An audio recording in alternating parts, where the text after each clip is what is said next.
So for me, I had an experience many years ago when I was ambassador in Indonesia. I arrived there as Singapore's ambassador on 1st July 1977. One night a big storm, lightning and thunder. I was struck by lightning, and the whole house was in darkness. Just before I switched on the light, I saw something falling, crashing inside this study room. I ran back to my room, took up the intercom and called the watchman, asked him to bring the key. So I went in, I saw the rocking chair fell on its side, broken. It must be by a very, strong force that tilted the chair over and broke it. I told him to close the door. And then I went back to my room and I thought, something very strange is happening in this house. Then came the fasting month. As usual, my wife in the kitchen, midnight meal. I was asleep or dozing off in my bedroom. And I distinctly heard somebody say the food is ready. So I went down the staircase. I had to pass through this study room to the kitchen. My wife said the food was not ready. You better go back to sleep. I went back. As I walked up the stairs were in darkness. Somebody ran past me, like that. Strong wind, By the time I switched on the light, there was nothing. He said, I asked the Imam, there was a mosque nearby, to come. So we prepared for the kanduri, and after that I asked the Imam, why this house? Something seemed to be wrong. So I told him my experience. Oh, he said, Papa, this house was built formerly on a graveyard. There was a big graveyard there. But they have a peace, the spirit, by having a big tandoori and slaughtering a male white goat. And after that, the developers took over the whole place and built the house.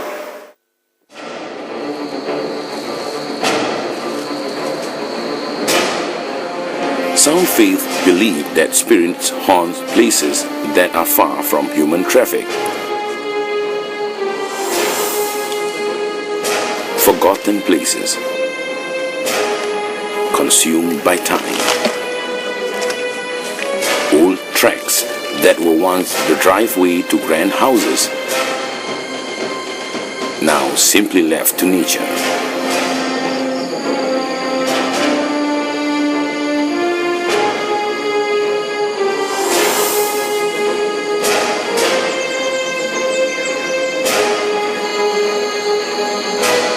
Said to be built around 1850s, this abandoned building was first occupied by senior colonial officials and subsequently by Johor Ling royalties prior to the Second World War.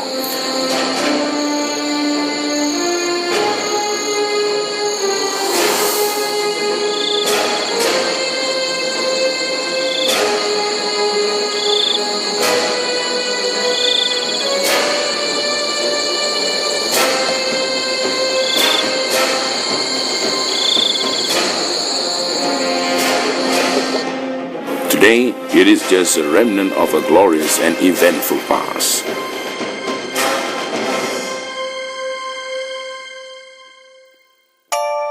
Rumor has it that hundreds of injured Indian soldiers and medical personnel perished in this building when the Japanese warplanes bombed the area. If that was true, this building witnessed the violent death of many helpless victims and the innocent. Can such a black history be silenced by complete emptiness? Or would buildings such as these secretly hold the mystery of what lies beyond? Our investigators had their own encounters to tell of a lady in white seen looking at us from the window on the second floor.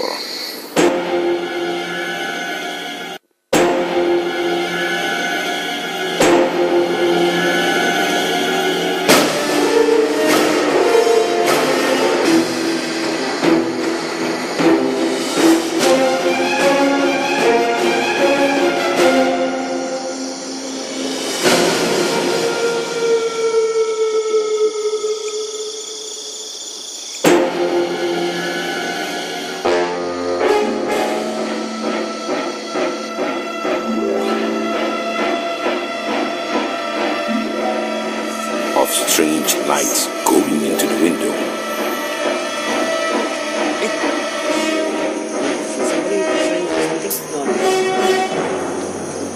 I saw something. Something like fuel, right? Okay, see it.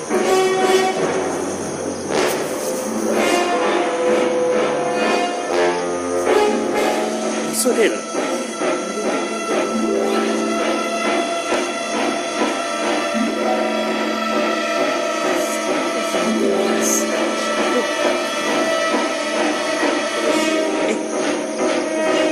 Somebody shine something. Something like fuel, right? See it?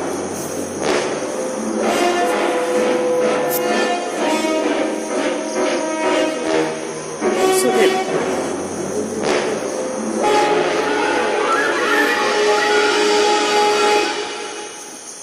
At times, we could hear voices, things being moved, and falling objects.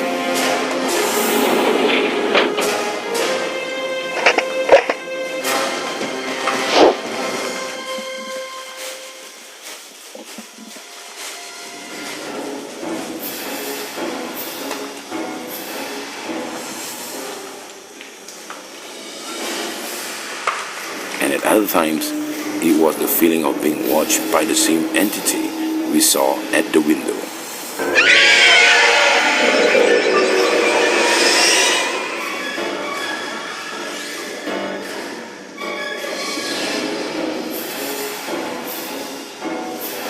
Was it a message from the past that refused to accept its destiny?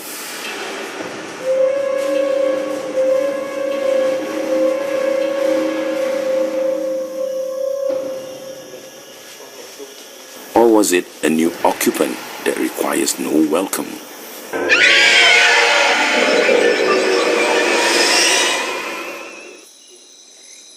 No one can tell, and the mystery remains.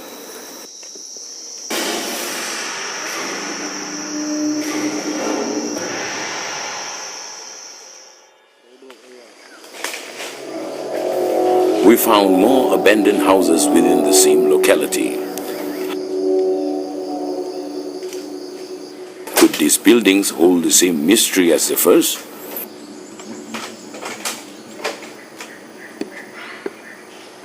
Abandoned buildings are, after all, reputed to be the second most cited location for supernatural entities after cemeteries.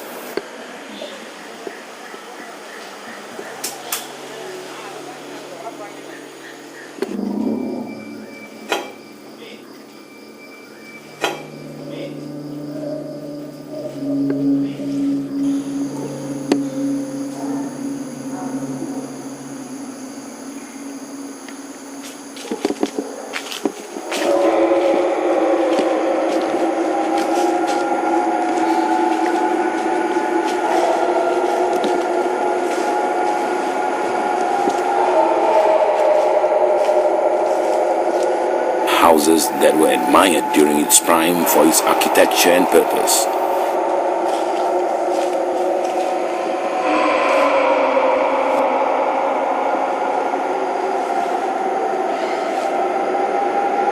Houses that now would challenge even the bravest amongst us. Would you spend a night alone to prove that it is not haunted?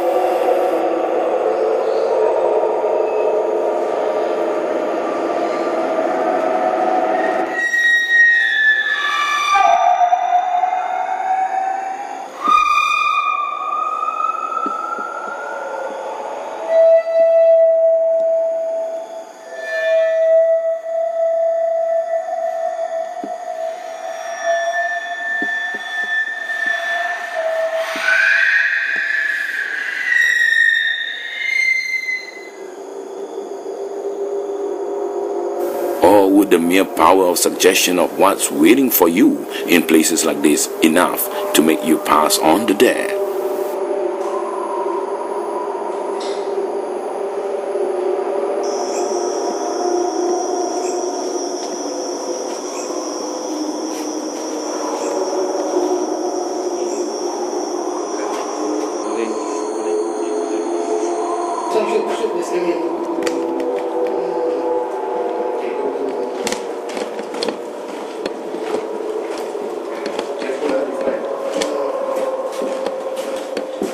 Good places of human presence make an ideal environment for spirits to reside.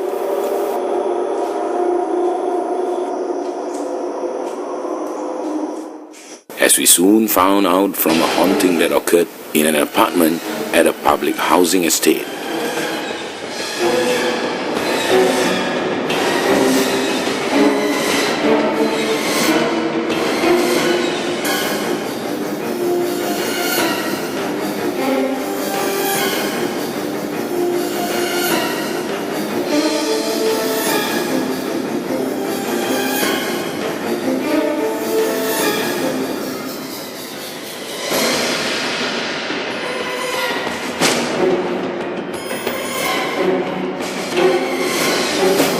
To protect the identity of the family and the exact location of the house, we have chosen to reenact the scenes in a similar setting.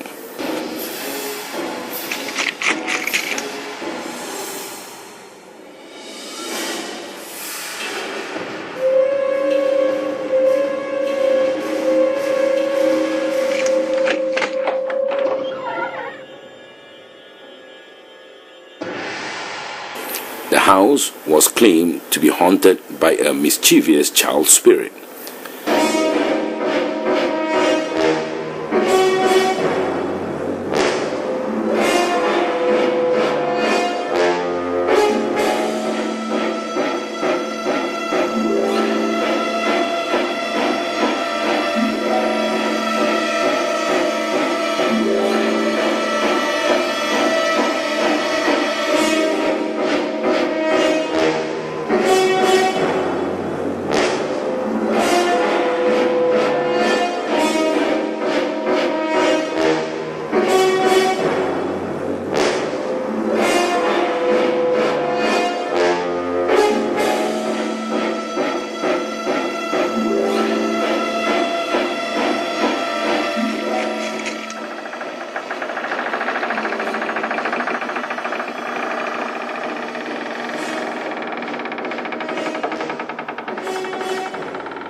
The spirit was said to be playing with the kids' toys and appearing from time to time in different corners of the house.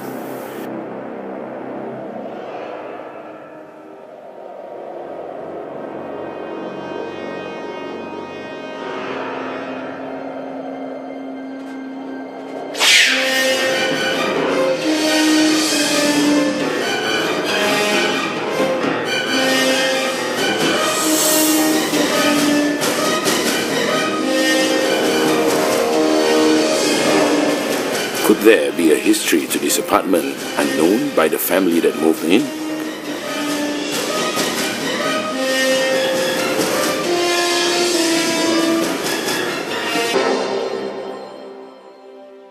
Or was the entity merely looking for a family to call his own?